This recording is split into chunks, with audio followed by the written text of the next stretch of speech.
Greetings, everyone, and welcome. Sorry for a little bit of a late start here. This is Eric Glazer. Welcome, excuse me, to our live recording of Bright Spots in Healthcare, produced, of course, by Shared Purpose Connect.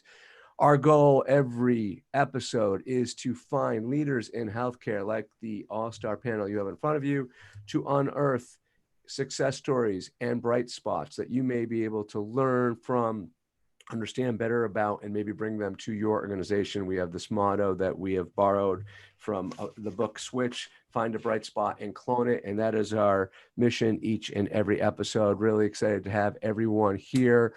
Our all-star panel is going to address the future of primary care. And we have a jam-packed agenda. Hopefully, we will be able to get through all the questions and address questions from all of you. You have a Q&A module button at the bottom of your screen. We welcome you to submit questions. Those of you who submitted questions at registration, we have them, and we will try to incorporate them to the best of our ability during today's conversation. We're going to bypass bios today in the interest of time.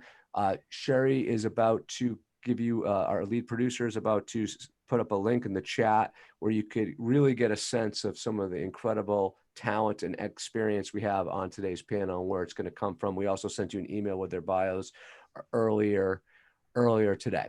The panel that you have in front of you, all primary care doctors. We have in alphabetical order, Dr. Wayne Altman, who is, I was going to ask you about this, Wayne, off camera. I'm going to try it here. He is the, tell me if I'm pronouncing this right, the Johari Family Chair of Family Medicine and professor, nice, at Tufts University School of Medicine. He's also the president of the Family Practice Group, also known as the Sagav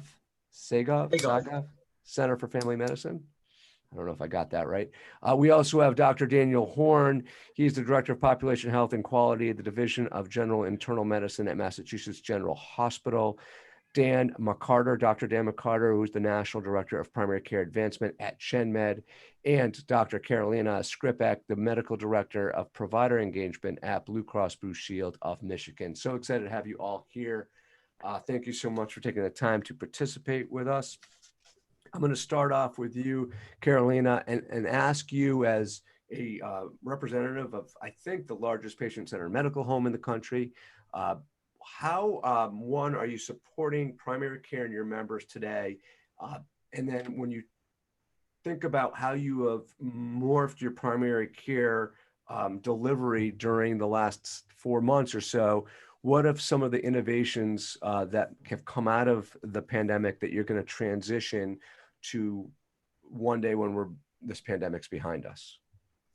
Yeah, so I first wanted to start off by saying that many of our value-based programs here at Blue Cross and Blue Shield of Michigan have a very strong focus on primary care. It's really the underpinning for our value-based programs and our quality programs.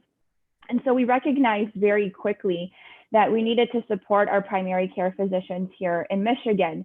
One of the ways that we assessed this information from our primary care providers was we sent out a survey very early on, and we really wanted to know what the needs were of our primary care physicians. So, was it more PPE that they needed? Was it funding for, specific processes in their clinics that they needed?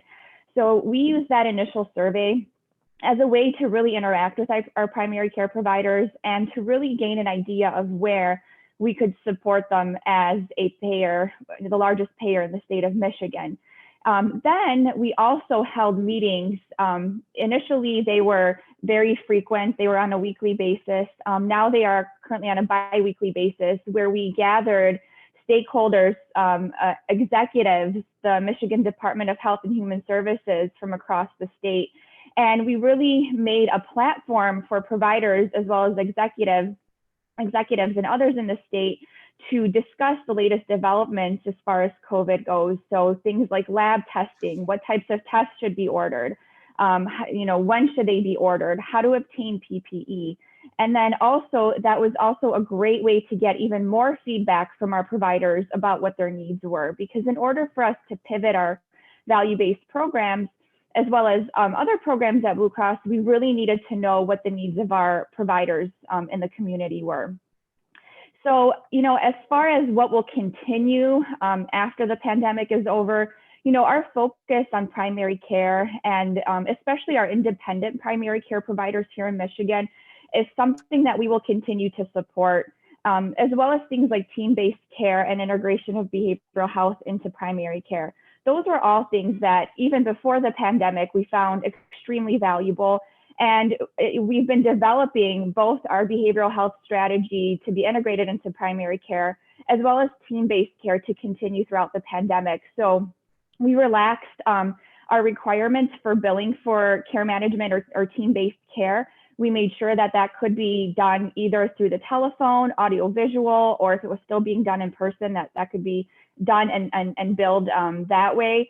And also for behavioral health, we continue to support a lot of the programs that help to integrate behavioral health into primary care.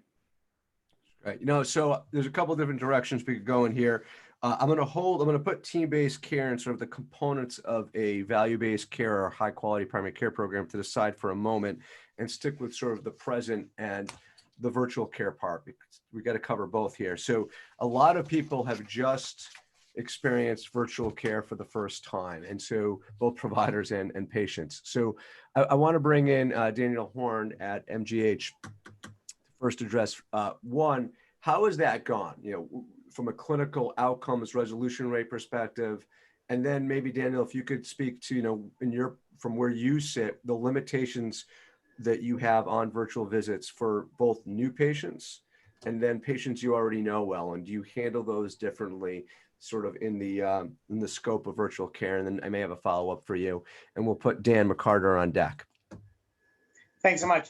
Yeah, I think, the short answer to what do we know right now about virtual visits and telehealth in the primary care space is we know that it's been a lifesaver during the pandemic and has kept practices, frankly, solvent and able to function, and provided, ongoing patient care in a time when many practices in many cities were unable to provide care.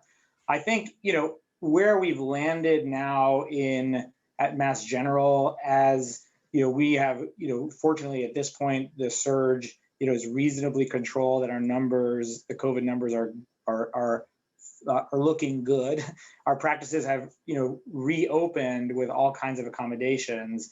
And so you could sort of say this month is a first proxy for a steady state, and we're at 30% virtual care, 70% in-person in primary care, 30 to 35%. That interestingly diverges from specialty care, where our specialty colleagues are still more like 50, 55% virtual. Primary care has moved back to in-person care more quickly than our specialty colleagues, and that's been very interesting.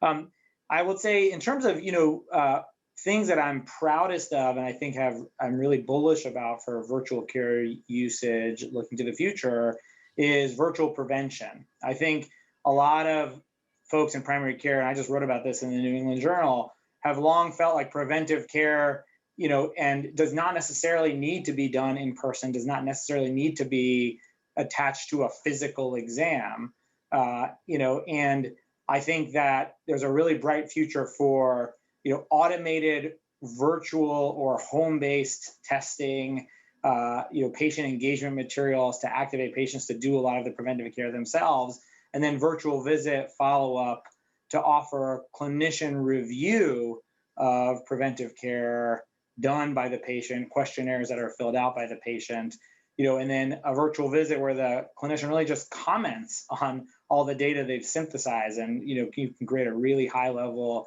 stimulating interaction that way, and honestly, kind of open up much more in-person access for sick patients and chronic disease management. We've started in that direction now, where we do virtual annual wellness visits and virtual physical exams, actually.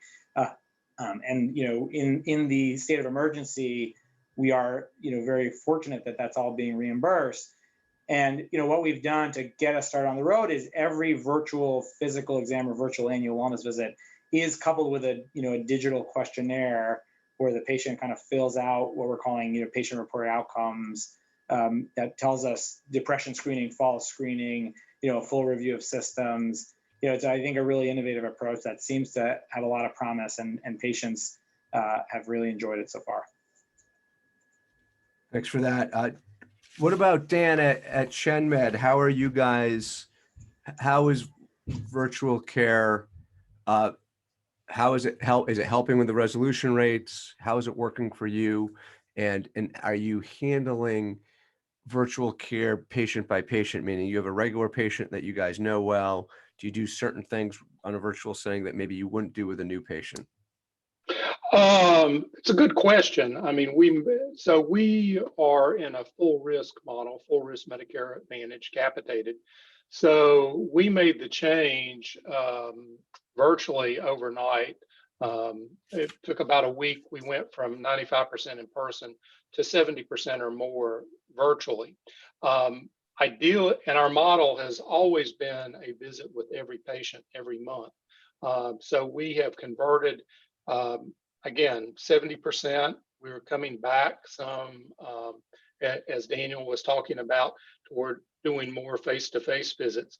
But, you know, I would say we're focused primarily on established patients, but we're also doing some new patient visits virtually as well, and trying to figure out exactly where it fits and where we're going to get the best outcomes with patients. What problems can we handle virtually? What problems do we have to have in person? And it's interesting because of the capitated model, we're not concerned about generating RVUs for visits. So we're concerned about, can we get the outcomes we need to get? And so we're going after that data right now with our, you know, we're in 10 states. I think we have 60 some centers open at this point. And so we're capturing all that data and looking at it. You know, what difference does just a phone call make? What difference does a video visit make? And what does the in-person visit make? And we're going to see what we can find, but we're just digging through that. Right now, it appears we're getting about as good outcomes with the video visits as we are the in-person visits, but that's just for our first pass at the data.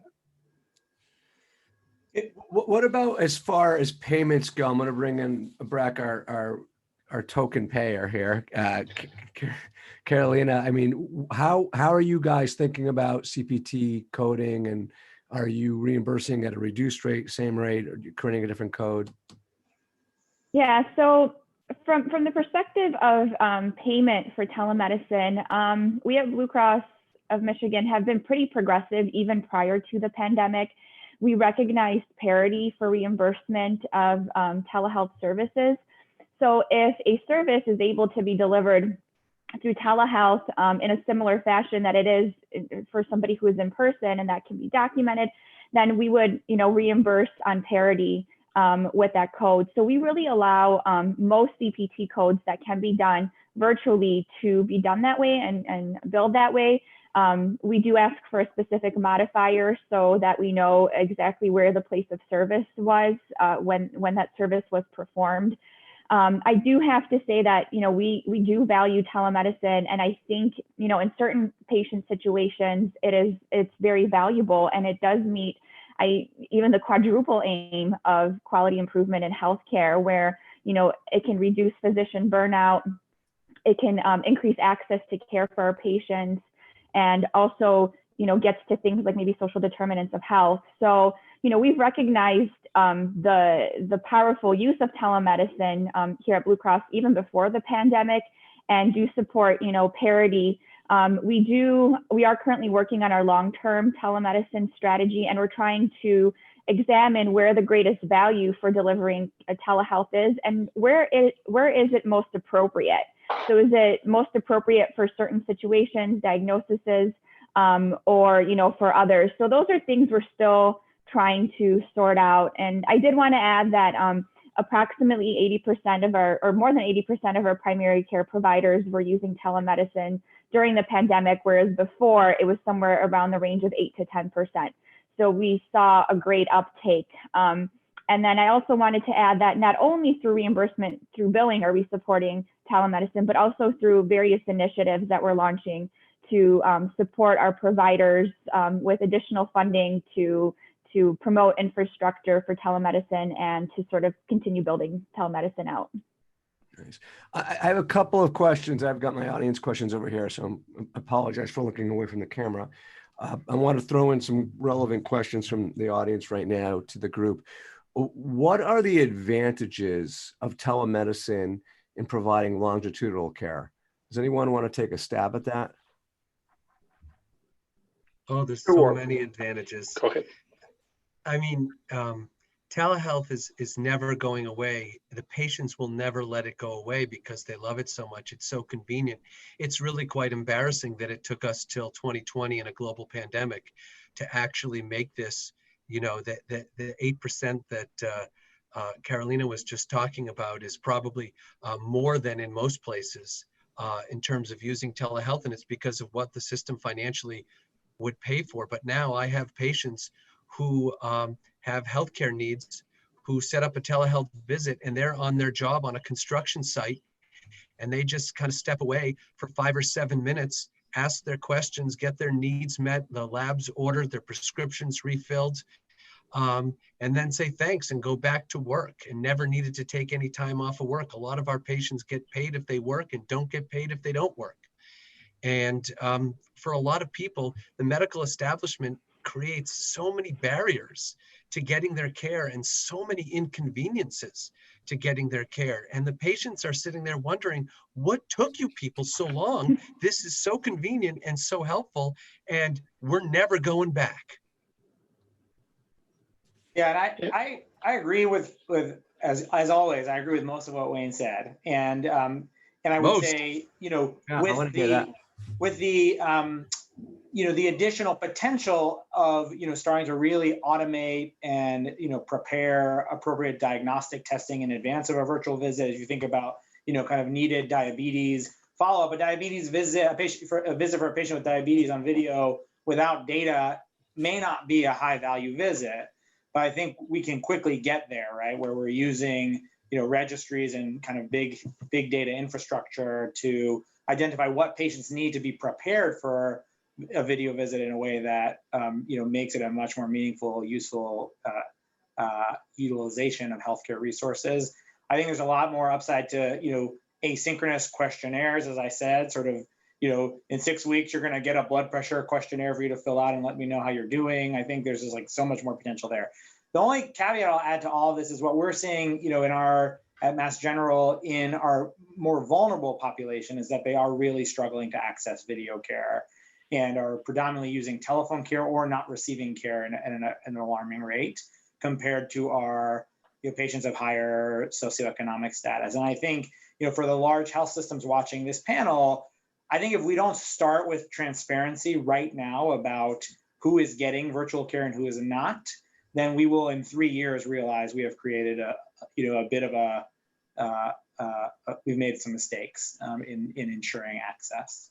Yeah, Daniel, you brought up an interesting opportunity for a segue for another audience question. So thank you to Dr. David Horton for this one.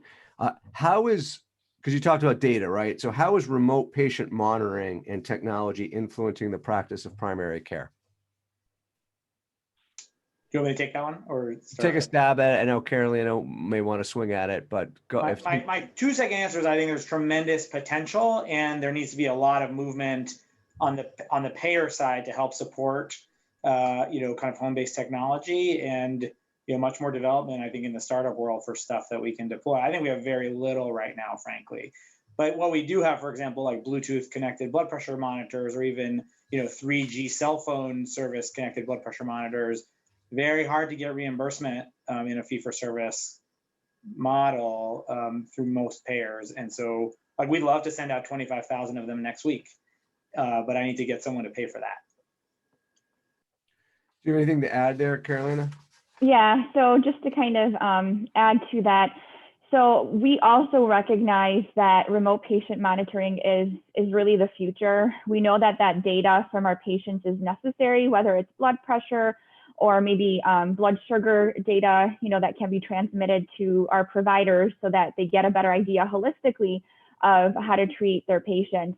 We are currently exploring remote patient monitoring. We are looking at the research and guidelines that show value and quality and what type of remote patient monitoring we should be reimbursing for. I do have to say, because this whole explosion with telemedicine happened so quickly, I think the research studies there really haven't been that many. The ones that really show a benefit mostly are in congestive heart failure, diabetes, and hypertension. So I think really, we need more research to show benefit for specific devices or specific types of remote patient monitoring. But we are certainly looking at, what type of remote patient monitoring should be reimbursed. And we do recognize that there is a need for it. I think especially for things like congestive heart failure, where measuring a patient's weight and keeping track of their blood pressure and so forth. I know we already have a few pilots that are piloting these types of programs for our patients, and the same for diabetes. So we are also looking at diabetes remote patient monitoring currently.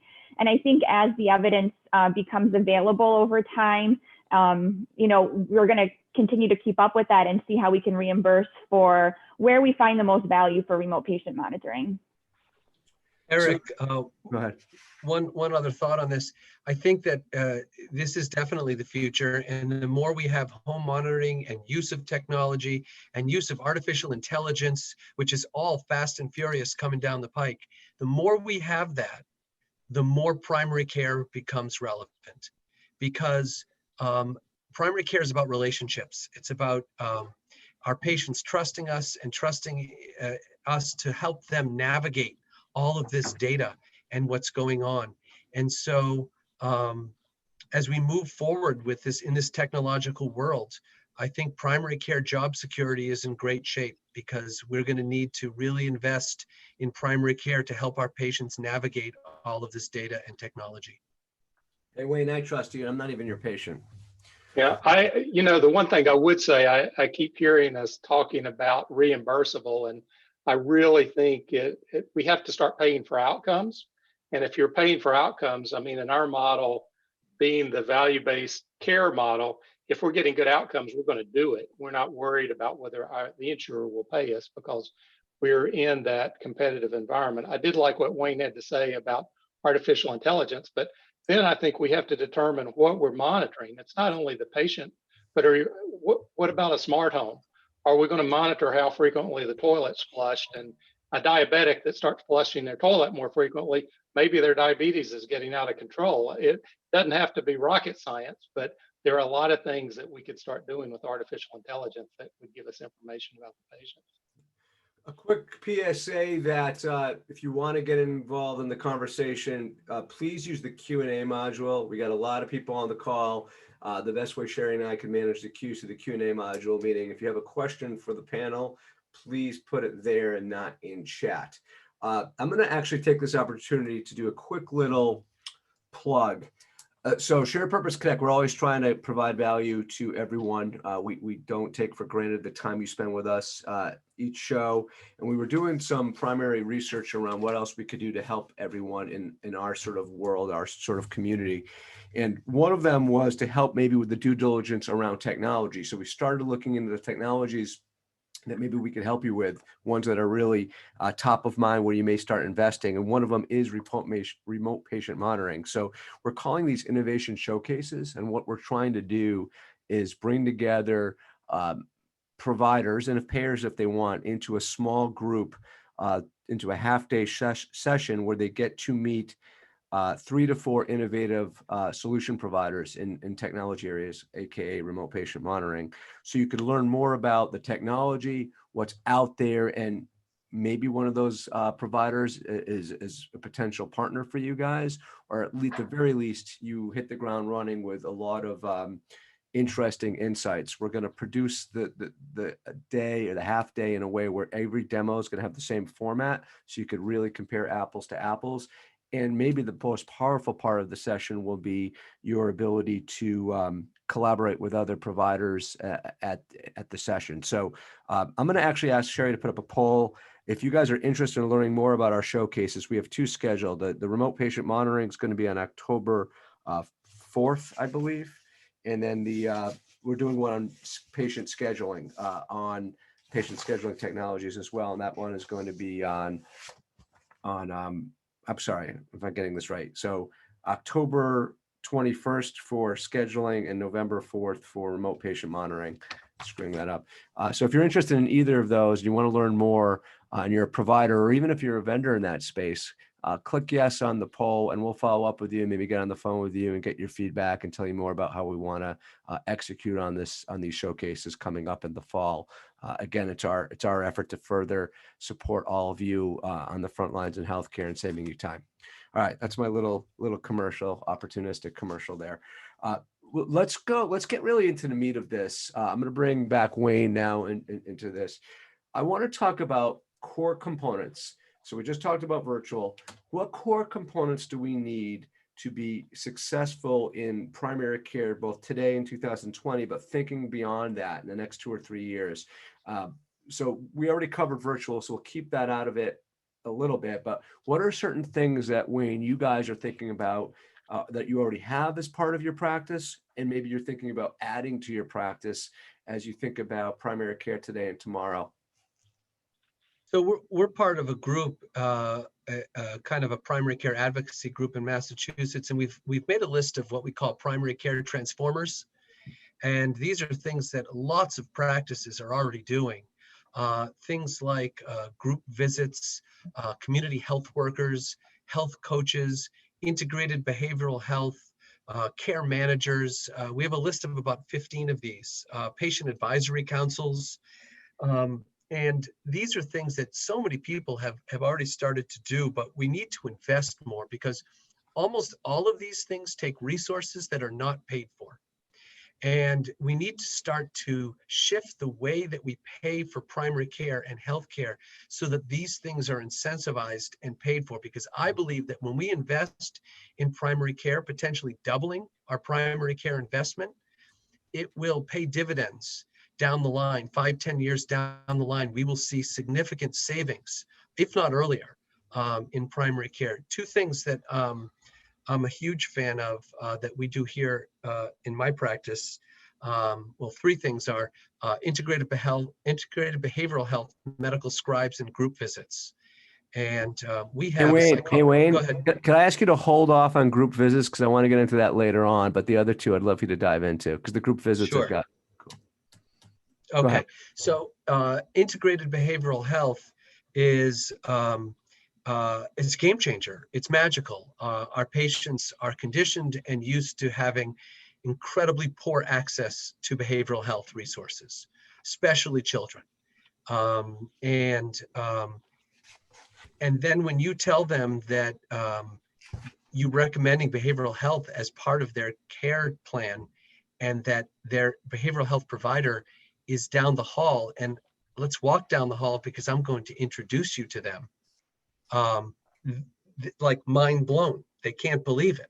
And I think it'd probably be best if you were seen like later today or tomorrow, because you're really having a hard time. And they're like, what?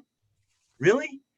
And so at the Tufts Family Medicine Residency, they have a paging system where if you as a primary care provider have a patient in crisis and need behavioral health assistance, you page the integrated behavioral health team, and within 5 minutes, a behavioral health professional is in the exam room with you and the patient, kind of working out the beginning of the plan.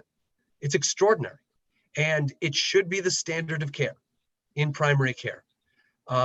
With that said, we lose money by having that in our practice, but it's so great for our patients, and it's so great for the doctors and the physician assistants and the nurse practitioners that we'll do it. It's worth it to us. But we shouldn't have to sacrifice and lose money to do the right thing by our patients. We need the payers to catch up and for the system to start supporting integrated behavioral health. I can jump to medical scribes unless you want to talk about that. No, I want to hear about medical scribes. I was going to prompt you for that. Go ahead. Okay.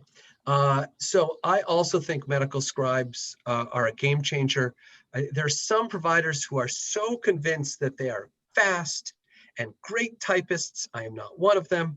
I'm so good on the record. I'm such a good typer. I'm neither of those, and think that I don't want to have a scribe. I do things the way I like to do things, and I don't like anyone else to kind of mess with my notes and so on. But the truth is that multitasking, what multitasking means is that you're doing a poorer job on each task because you're doing them simultaneously. Okay, we know this in the organizational psychology literature. When you're multitask, you do less of a good job on each task. And I often will go through my entire day without logging into my record or looking at my record. I just sit there and look at patients and make eye contact with them, engage with them, connect with them. If I need to know something that's in the record, I turn to my medical scribe, Shannon, and ask her, and she's usually anticipated what I needed to know and already telling me. But even if she hasn't, I ask her and she tells me. So let me summarize. It's magical. So what I heard there, if you're taking note, if you're not taking notes, a commitment to longer visits, and Wayne's in a fee-for-service model, so they just made a commitment to longer visits, so better bond. There's all kinds of research on the longer time you have to listen to patients, the better care, better outcomes. Integrated BH, which I want to dive into in a moment, but which was great, and medical scribes, and we'll get into group visits in a moment. That'll be number 4, but I want to spend a whole allotment on that because how cool that is. So I love that, Wayne. I want to move it over. Let's go a little bit. Let's go a little bit east, I guess northeast from Tufts over to MGH, if you're local to Boston. Danielle, what are the core components from where you sit to primary care for today, and then maybe even thinking about 3 years down the road? A lot of what I focus on is our sort of chronic disease and prevention performance at the population level. And I think that I have a virtual scribe, which is my tablet that gets transcribed by a virtual scribe team overnight. And tools like that and in-person scribes, which we had trouble scaling at like a 200 doctor level, just like hard to keep in-person scribes, kind of scheduled and employed. But I think that there's a lot of work also to be done in the non-visit based space, as we think about a whole population of patients. For example, at Mass General, we care for 190,000 primary care patients across 20 practices. And so we've built, a surveillance system to help us find our patients with diabetes, our patients who have, atherosclerotic cardiovascular disease, and our patients with large prevention care gaps who stop coming in for care or lose track of their care, care plan. We have a registry that looks across the whole population, shows us where care gaps are, and then we have a team of population health coordinators who are, usually medical assistant level group that work centrally on behalf of our 20 practices to man those registries. They do basically daily surveillance across the panel. And try to reconnect those patients to care or facilitate care for those patients without visits. And, I'm going to guess that, ChenMed has a similar approach. I think for us, again, we're doing it in a fee-for-service context, that we are part of the ACO, so there's certainly a large value-based component as well. But it's an investment in health. And so I think there's a lot in primary care as we think toward the future that is about how do we keep care moving, outside of visits? So that's what I spend a lot of my time doing. Daniel, I'm going to call you the transitioner in the moderating world. You're doing a great job at helping me transition smoothly. I'm going for your job. Yeah, you got it. So Dan, he's teeing you up. Let's talk about what you guys are doing over there at ChenMed and how you're approaching team-based care. Okay, well, I think we work on providing VIP service to the low and middle income seniors. So we cap panels at 400 to 450 patients.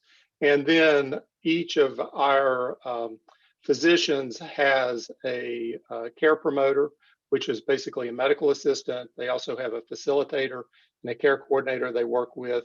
We offer medication dispensing in the office. We offer cardiology. Each market has a cardiologist. And we offer that as part of the primary care. In addition, we have social work and behavioral health. We have acupuncture.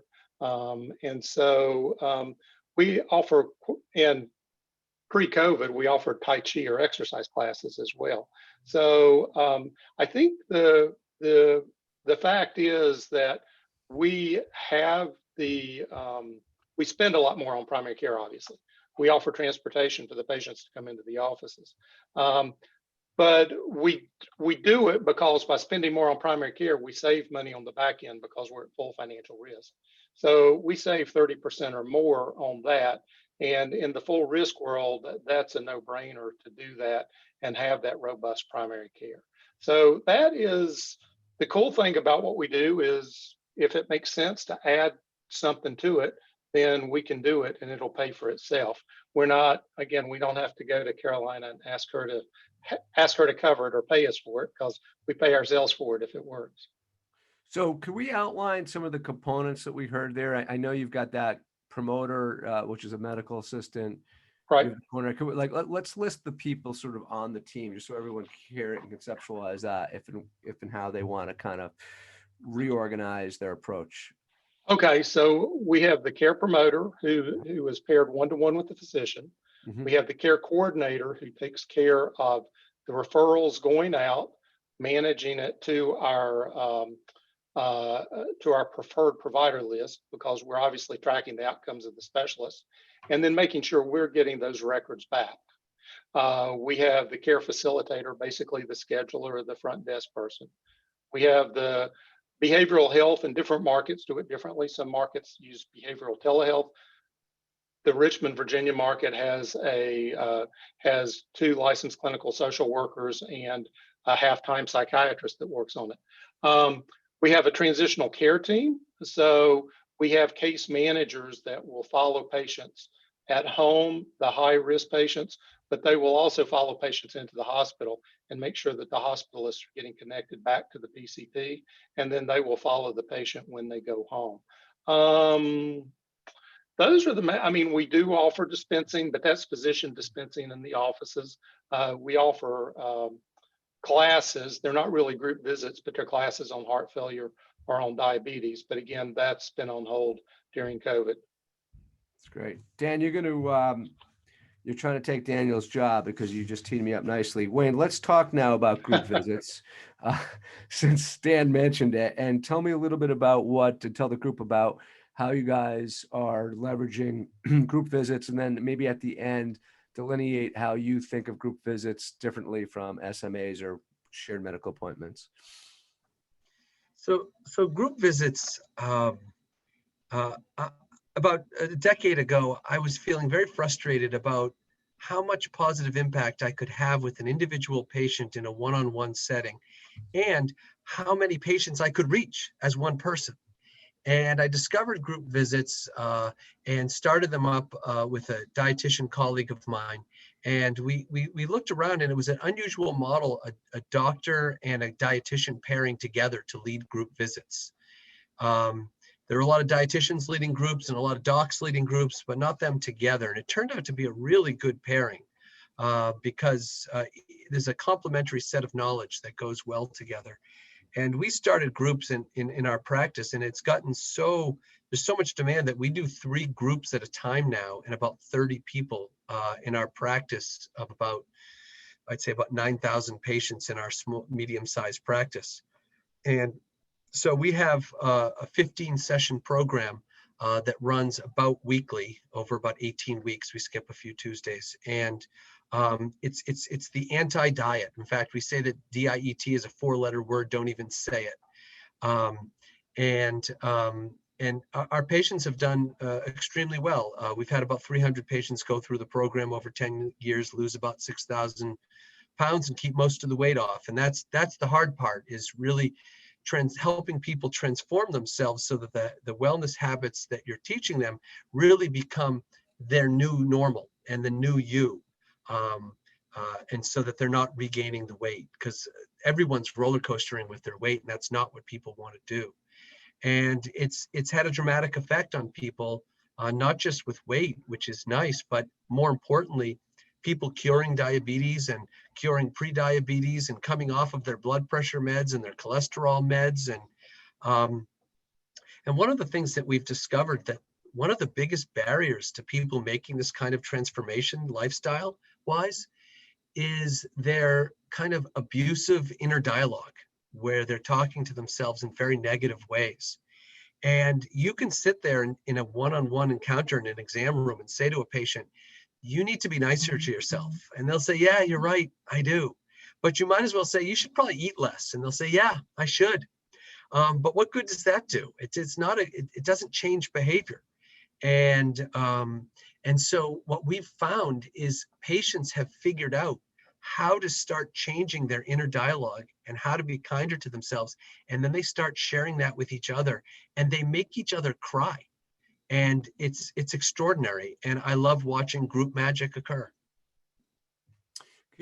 And would you say that it's the, when you talk about the success of the program, could you even, I mean, it sounds like you just highlighted sort of almost the peer support as being one of the reasons it's been successful, but could you sort of highlight, in your opinion, what are like the 1, 2, or 3 reasons why the program's so successful?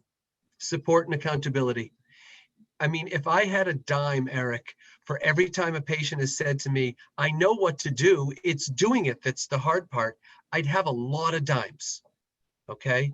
And when you get people in a group and you give them incredible support and accountability, we connect them on email and an email list. So they email each other all week long and say, remember how you said you were going to the gym 3 times a week this week? Have you gone yet? Right. And it's the support and accountability. That's what makes the difference. So I know there was a study on this that you participated in and got published in the American Board of Family Medicine. Sherry, I think we have that linked to that article. If you could put that into the chat for everyone, if they want to read more on the impact of group sessions. Incidentally, too, I should have mentioned this earlier. I know, Sherry, you already posted it. Wayne also had another study done around medical scribes. So for those who had more questions about medical scribes, there's a link in the chat there on that. So take a look at that. I appreciate that, Wayne. Thank you very much. Anyone else want Eric, to? one other. There you go. Go ahead. Eric, I'm sorry. One other quick thing about group visits.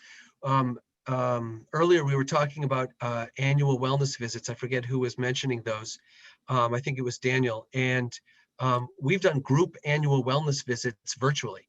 And they've been extraordinary because everybody's lonely and isolated right now, but elderly populations were already lonely and isolated before the pandemic, and even more so now. And we call them up and say, hey, you want to do this group thing with other elders? They're like, yeah, sure.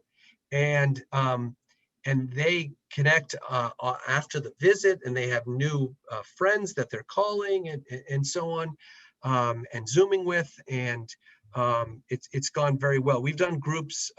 We do a relationship group visit for couples who are struggling in their relationship. I partner with a psychologist. We even did a group visit for parents who don't want to vaccinate their children, to kind of educate them and kind of try and inspire them. And then we studied that 2 years later, and there was no change. Oh, well.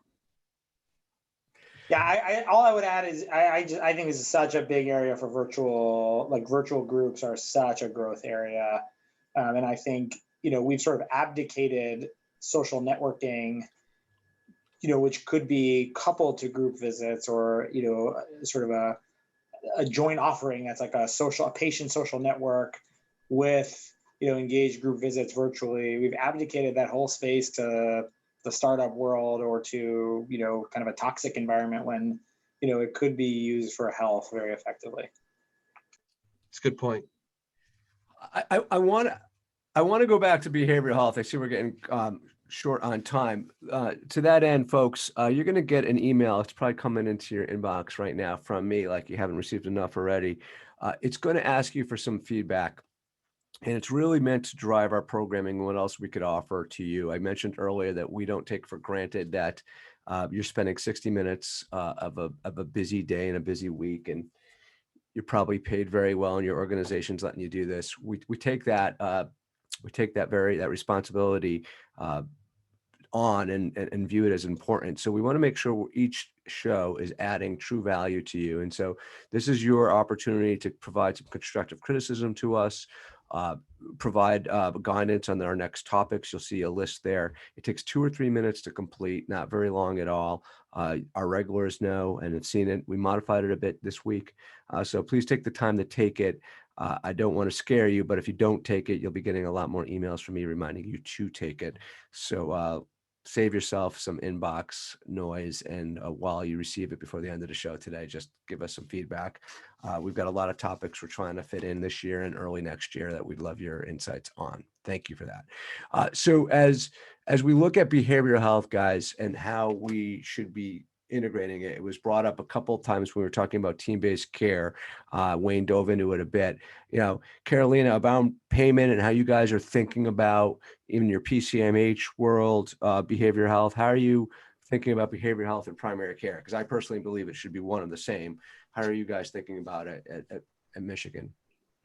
Yeah, so I mean, we think that behavioral health is really integral to primary care.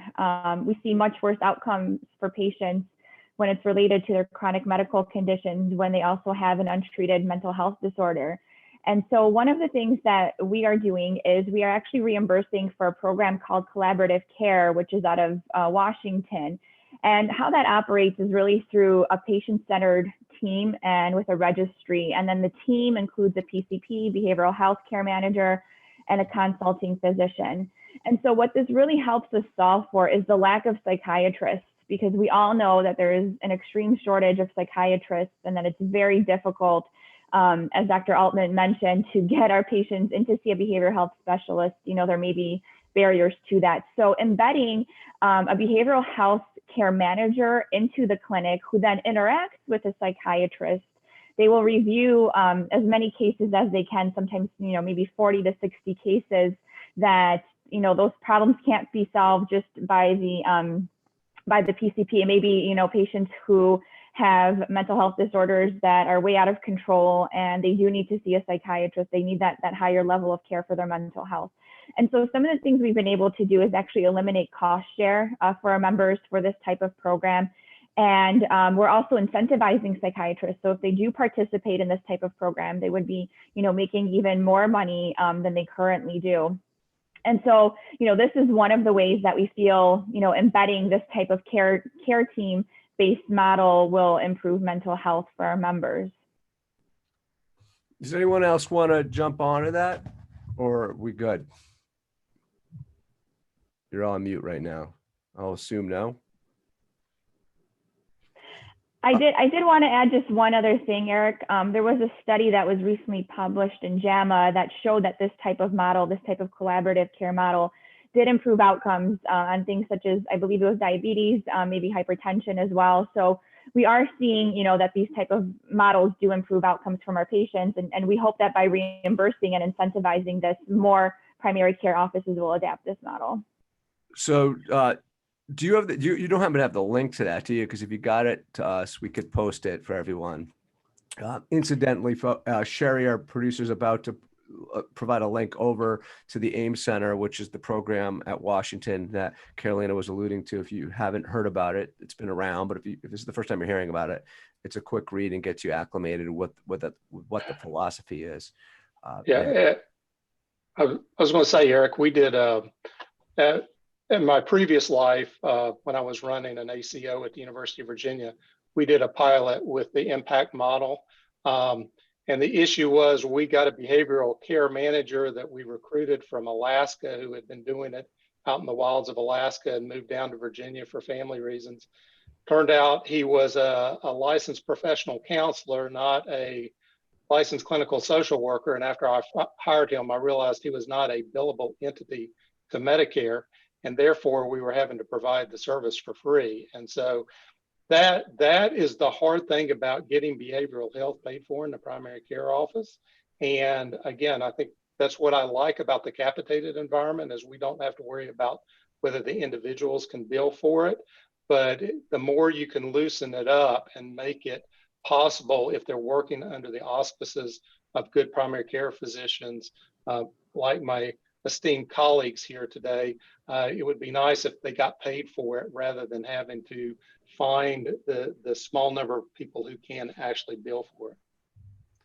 Eric, there's a huge number of psychologists and psychiatrists who do not accept insurance.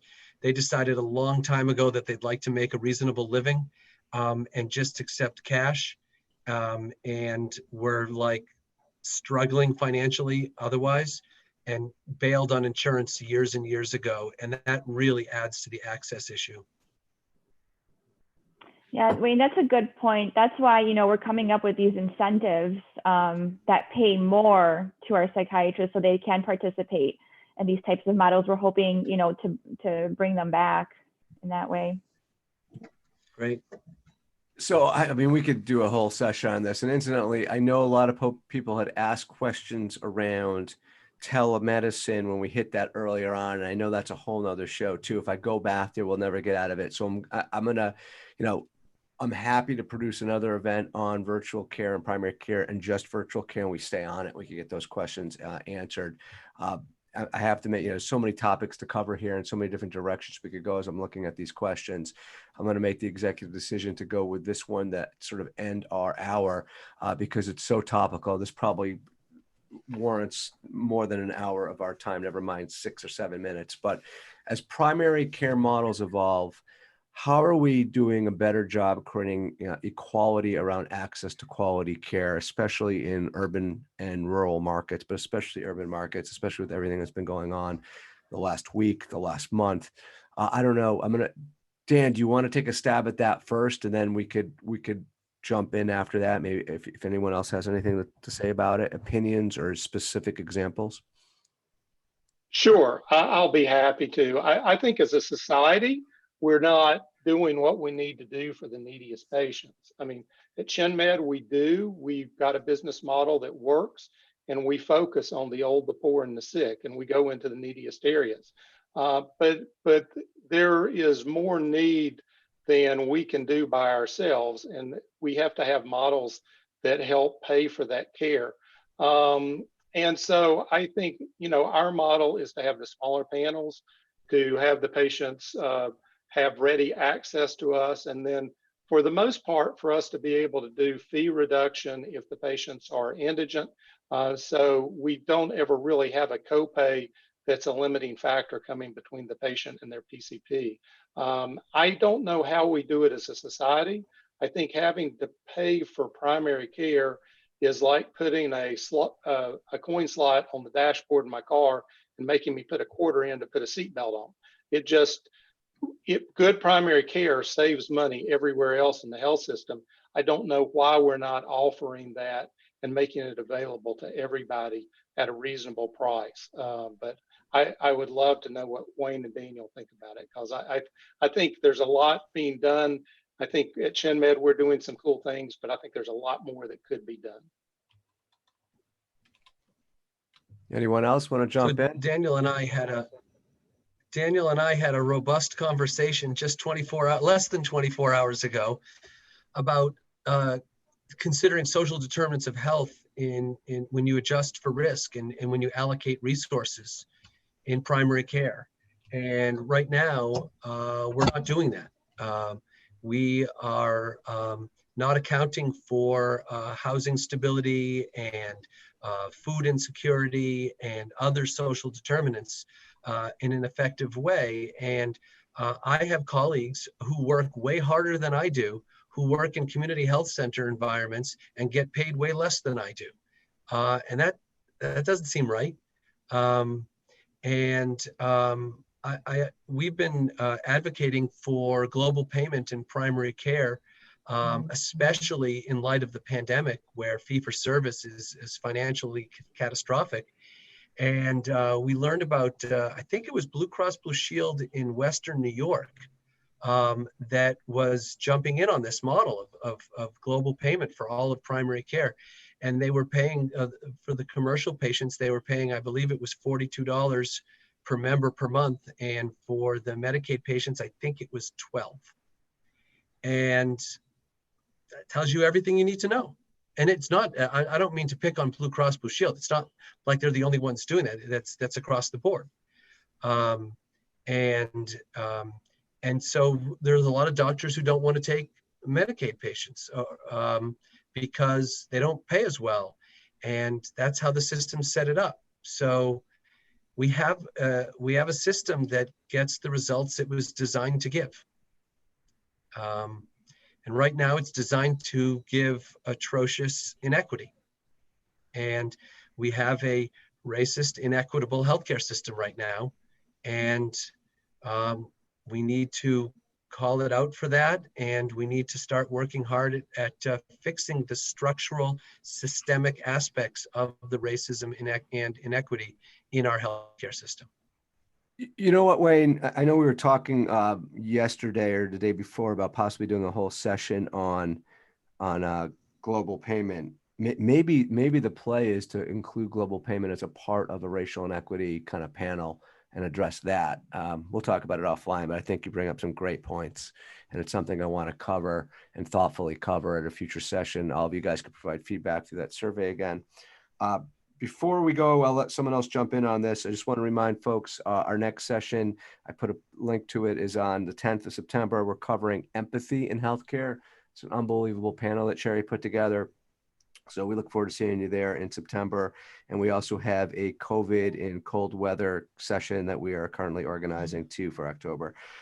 Any other folks want to jump in before we sign off here on jump on Wayne's answer and expand upon it?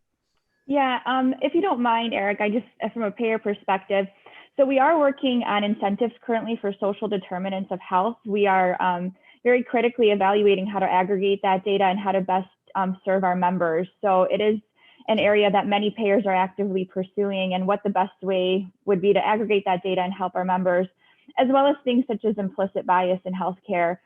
So those are all things, in the disparities realm that we hope to tackle as a payer and find ways of closing those gaps for our members, making sure that they're getting the linkage to community-based organizations when they need it, and finding a way to fund and incentivize our physicians and providers to help with those linkages.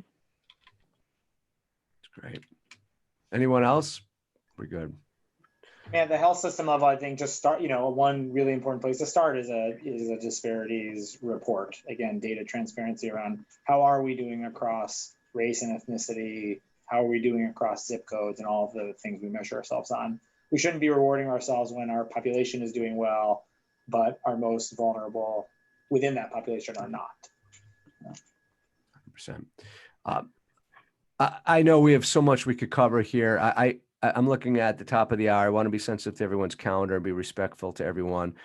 Thank you to everyone who took the time out of their day to join us today for 60 minutes. A really special thank you to our panelists who not only took the time to be on today, but actually took the time to prepare with me ahead of time. So really do appreciate it. All four of you did a great job.